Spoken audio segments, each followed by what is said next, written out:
Hey guys, what's going on? I'm Kyle Edwards from the Sports Empire Network, and just want to come before you and talk about the World Cup action that we had today. It was a really good day of uh, three games that we had.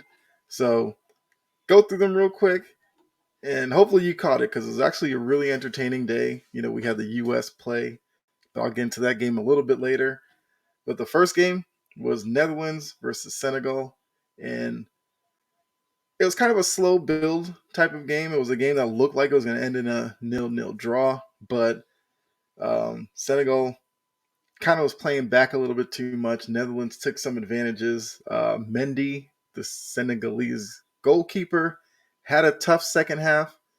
The first goal that Netherlands scored was on um, Gakpo making a run into the box off of a cross, and it was a great goal by him because he kind of headed it in backwards, and not a lot of players can put that shot on net, but he did and got in the upper 90. And then once that goal happened, Senegal, you could really see uh, they tried to get back into the game, but ultimately they gave up a second one, which is kind of a soft goal on Mendy's part because was it Memphis Depay came in, took a shot from outside the box. Mendy should have handled it a little bit better. It wasn't the easiest shot, I'll say, because it was well placed, but Mendy got a hand onto it, but left a juicy rebound, which Clausen put into the back of the net. So Netherlands escapes the game with 3 points. They're the favorite in that group, so definitely puts them in a good position. Senegal, I think, missed an opportunity. They're kind of the favorite to come second in that group, although I think they'll miss qualifying for the knockout round because I actually think Ecuador is probably the second best team in that group. But what we saw from Senegal is that they're definitely missing Mane. That's number one. And because of that, their attack on on Netherlands wasn't really much of anything. They scraped together a couple of shots, but I didn't really see any point where I thought Senegal could probably win this game. And then even for Netherlands, they didn't have the greatest showing, but getting the 3 points is the most important part. So they did that. They're good to go. Um, so Netherlands fans, you may not like the way that you got there, but you got the 3 points. That's all that matters. Senegal has some work to do now because with Ecuador winning against Qatar, the host nation, you know, Netherlands and Ecuador both have 3 points. Senegal is definitely behind the eight ball in this one, so they got a lot of work to do. Now, the second game of the day was England and Iran. So this was a game that was definitely important for the U.S. fans out there because these are the other two teams in your group. So going to this, definitely thought England was probably going to win it. Now I will say I was surprised to see England put up 6 goals because if you've seen them through European qualifying, they're kind of a squad that gets a goal or two and then relies on defense and tries to get on to counterattacking. But against Iran, I mean, they took it to Iran. And Iran is a team in this group that I think could surprise and give some other teams a hard time. Where from the outside looking in, I think Iran looks like the easiest team in the group to play. They didn't show well against England, I will say that. Um, so it was a 6-2 game for England.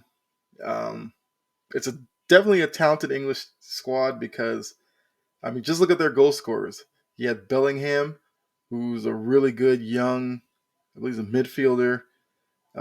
Saka, who plays up front for them, another talented player. Sterling, Rashford. Those are probably the two biggest names besides Kane. And seeing them getting on the scoreboard, very encouraging. And then Grealish, who might be the next generation um, English player that a lot of people will be looking to for future World Cups, but he got a goal late in this game. So England definitely comes out of this game feeling optimistic. I will say that because, like I said, Southgate usually plays a conservative style, but definitely not in this one. Um, Iran, this was good. This probably was their toughest game because, like I said, England is kind of the class of the group right now. So we'll have to see what Iran looks like in their next game against Wales, who we'll talk about here in a minute. But Iran definitely is going to have to get a result out of that Wales game if they want to make it out of the group because Iran actually, to some analysts, is like a sneaky pick to make it out of this group in second place behind England. So today doesn't help that, but it's not completely over for them. And for England, they have their matchup against the US next. And I think to most English fans, the US is probably the most difficult opponent in this group. So they feel good going into that game with 3 points, definitely. But yeah, good showing by England. Not the best from Iran, but their qualification is still kind of in front of them. It's gonna be tough, but it's still opportunity there. Now for the third game of the day, which was probably the biggest one, especially for us US fans, which was the US versus Wales. So ultimately the game ended in a 1-1 draw, but it was a game of two halves. So if you look at it, the US won the first half, definitely. And then you have to say Wales won the second half. So a 1-1 draw seems almost right because, like I said, both teams won each half. But coming out of this game, I would say the US looks like the better team. It's just that with all the inexperience and the youth from the US, Wales took advantage of that in the second half because once Wales turned up their pressure, we saw some indecisiveness out of the US. We saw some misplaced aggression, like on the Zimmerman penalty that was in the box, which led to the Wales goal because Bale took the penalty kick. And I gotta say, for Bale, when he took that penalty kick, one of the best I've seen because it was struck well, it had power, it was well placed. Give Matt Turner credit as well because he actually guessed right. It was just that, I mean, that was a rocket off of Bale's left leg.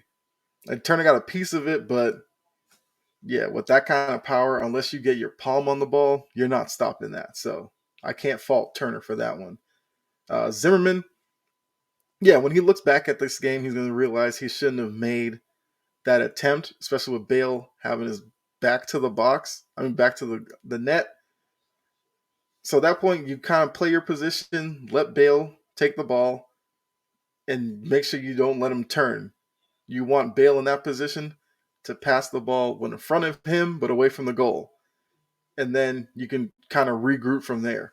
So Zimmerman, split second decision. He went for the ball, caught Bale's leg. It was the right call. I'm not going to sit here and say that the U.S. got screwed on that. No. Now for the first half, like I said, the goal the U.S. scored, that was stereotypical U.S. goal under Greg Berhalter. That's and the connection is what U.S. fans want to see. It was Pulisic making a run towards the middle, and then slotting a beautiful through ball to Weah, who then finished it, outside of his right foot, world class goal. And would have liked to seen a little bit more of that in the first half. I thought other goals were out there, but all in all, great learning experience for the U.S.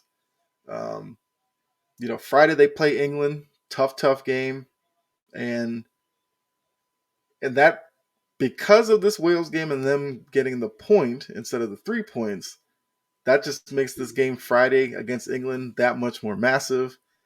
It's definitely going to be a game they're going to have to get a point out of that game. If they can win against England, they probably qualify. If they draw against England, then it just means they have to beat Iran in the third game and then hope for goal differential, hope for England to beat Wales in the third game. So, yes, best case scenario, the U.S. would have won today, felt really good going forward, but the draw is not the end of the world, not by a long shot. There is still a clear path for them to qualify. It's just that they can't drop any points at this point. they now no longer can afford a loss in either of these next two games because I don't see them getting out if they lose to England or if they lost to Iran in the third game, of course. So very competitive group. For a young squad in the U.S., I give them a lot of credit. They played really well in their first showing. A lot of fans were surprised kind of by their play based off the way they qualified for the tournament. So there's a lot of positives to take from this. There are some things they need to work on for sure. And I think Beerhalter and those players will be fine. Before I get out of here, I got to talk about the ref in the U.S. Wales game. Once again, not going to say he screwed the U.S. or anything. I thought the ref was very inconsistent in terms of fouls and what was given a yellow card and what wasn't. In the second half, what injuries deserved a stoppage in play versus the ones that he let play on. So very up and down from the ref, but it was a learning experience for him as well because I believe they said in the broadcast he was like mid-30s, so probably his first World Cup, and we know the World Cup is a different animal, so yeah, not gonna blame that for anything. But yeah, so thanks Sports Empire for letting me do this video. Of course, Key, Freddie, and you guys. I'll try to do a video for you guys each day to recap the action, or I may do one after the games and recap each game on a video. I don't know. We'll see, but we'll leave that up to however. But I will at least give you a video like this recapping the day. So hopefully you guys have tuned in because so far it's been great. And we have some great games tomorrow. So make sure you definitely tune into the World Cup. Starts 5 a.m. Eastern. And there's 4 games tomorrow. So it's be a long day for the World Cup. But I'm here for it. And hopefully you guys are too. So thanks for tuning in. And I'll check you guys out in another video. All right. Have a good one.